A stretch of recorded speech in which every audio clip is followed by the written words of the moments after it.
in Japanese, hey, let's make this type of portfolios. What is your concept? You know, what's the process? You know, like we basically like, you know, have a class in all everything in Japanese. And then sometimes we use in English because like anyway, we need to translate every single processes into English to apply the university, right? So then right now we have around 13 students, I guess, at this moment. And most of the students are going to apply to university this year as well. So then the process, you know, the process is making portfolio at the same time, they need to study English.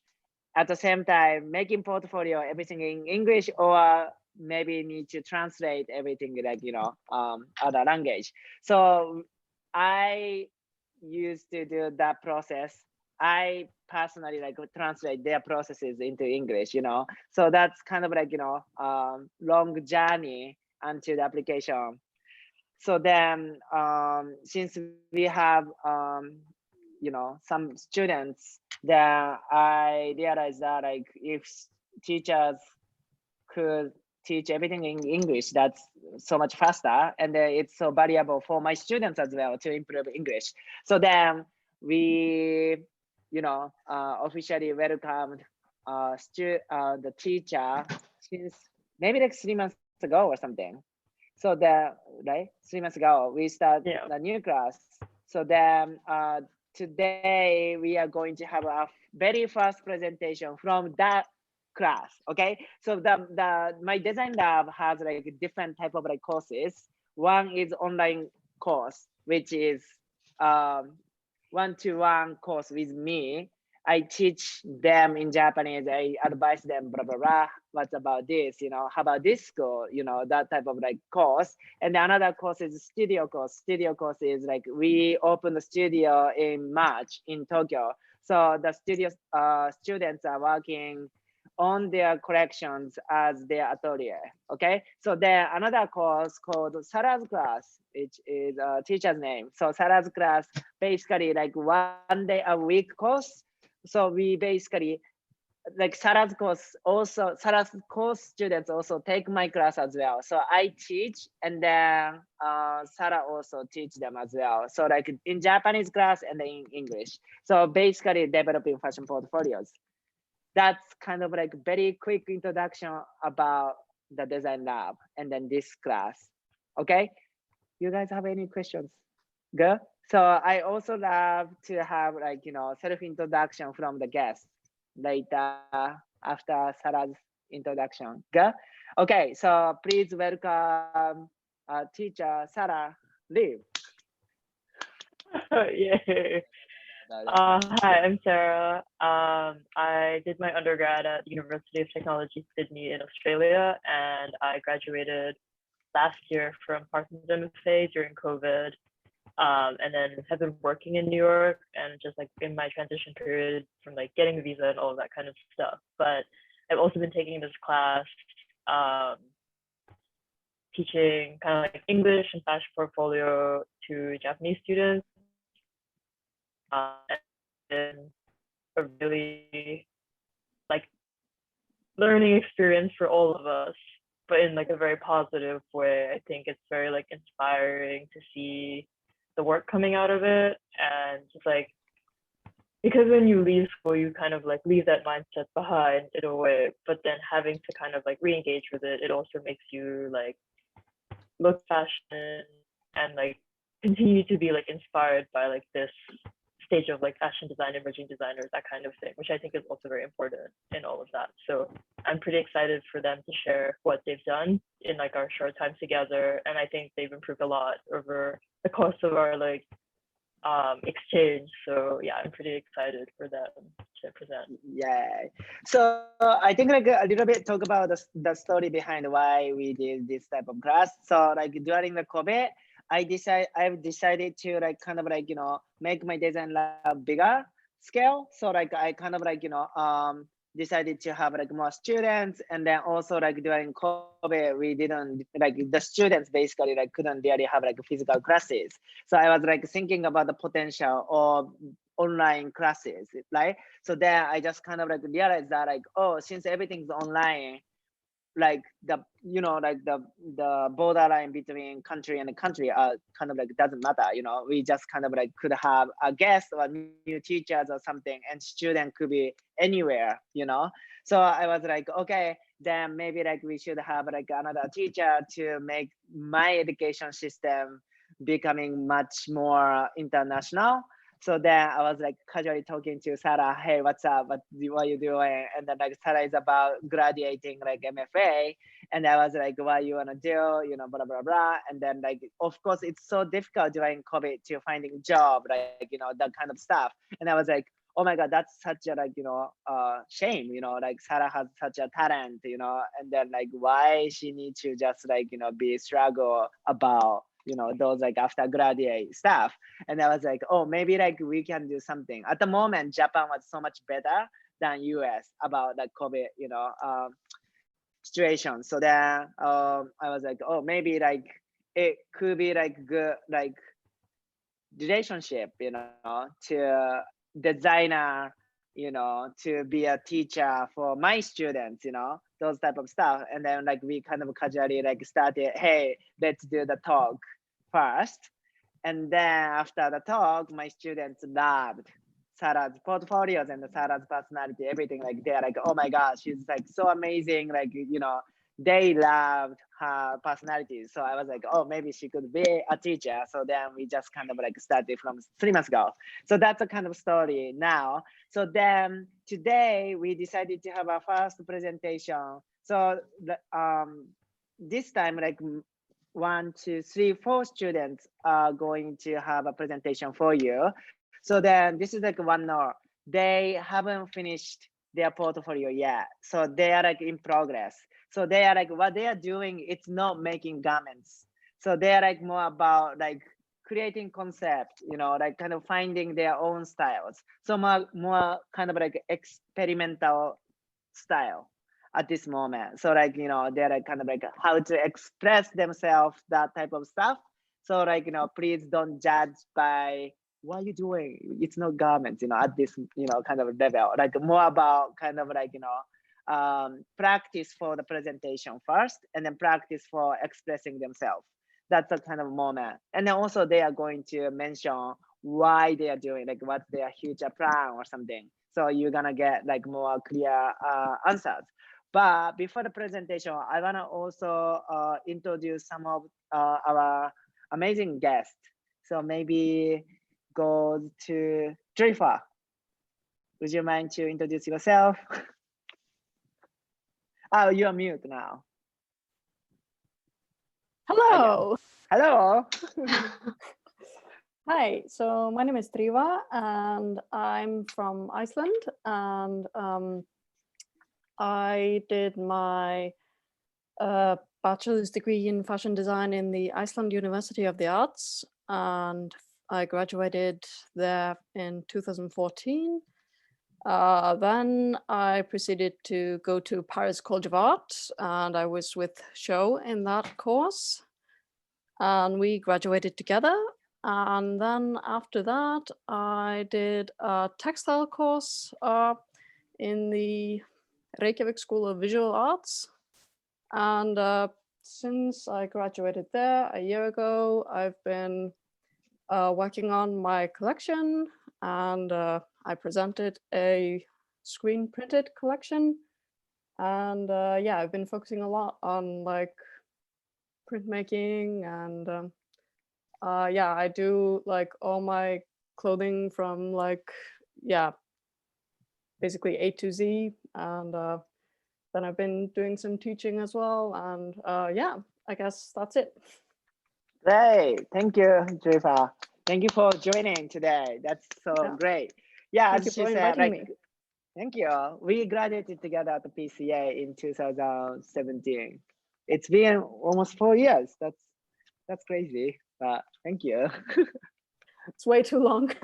Right. Yeah, great. So like I think like my student knows Alex as well. So she was she had a talk for my students as well. So we basically like, the classmate graduated together. So thank you. And then there is another guest, Ricky. Yuushin Kai. Hi. Yes. Ricky is fine. Ricky. Yeah. Hello. I just graduated from Parsons from BFA. I know Sho through my cousin. Funny. Oh, yeah. Yes. And then I've been helping Sho when he's here doing the MFA. And then I just graduated. I did a talk for Sho the first semester of my thesis. And then now I'm here. I'm from Shanghai. Nice to meet you guys. That's cool. Good. Thank you so much. Thank you, Ricky. Wait, you are in China now? Yeah. 今、ニューヨーク。New York. Oh, good. Your Japanese improving a lot. Great. Hi. So Ricky, and then another Ricky. Hi, I'm the fake one, fake Ricky. Another Ricky. Hi, I'm Ricky Haramaki from Japan. And I used to study under this beautiful, excellent, stunning teacher, Sho Konishi. In 2019, I guess, then I moved to Central St. Martin's foundation course, and I was studying fashion design. Actually, I decided to change my major from fashion to architecture, but hopefully I can help some of them today. then no one can explain me without talking about Lady Gaga. I'm a big fan of Lady Gaga. She's the only one I loved for 10 years. Just listen her song and help her to be famous more famous. Thank you. Thank you. Thank you so much. Thank you. So yeah, great.